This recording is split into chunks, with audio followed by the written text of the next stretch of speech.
ስታምር ምናምን ብሎ እንደዚህ የማየት ሰርቆ ከሚስት ጋር ሆኖ አብሮ ከሚስት ጋር እየሄዱ ሌላ ሴት እንደዚህ ሰርቆ ማየት ማለት ከሚስቱ ጋር እየሄደ መሆኑን ያውቀዋል። ሚስቱን ያውቃል፣ ግን ስሜቱን መቆጣጠር አይችልም።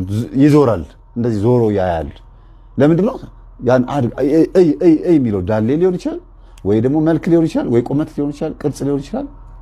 ብቻ በሆነ አጋጣሚ አጠገቡ ሚስቱ እያለች መጣው አንድ ጊዜ ብሎ የሆነ ነገር አድርጎ የሚመለስም ሰው ሊኖር ይችላል። ናይት ክለብ፣ ጭፈራ ቤት፣ የሆነ ቦታ ምናምን እንደዚህ ተረድታችሁኛል የምናገረው ነገር እና አድርግ እያለ የሚያስገድደን ስሜት መቆጣጠር የሚያቅተን ከምን እንደሆነ ካልተረዳ ነው መንፈስ መሆኑን አናውቀው።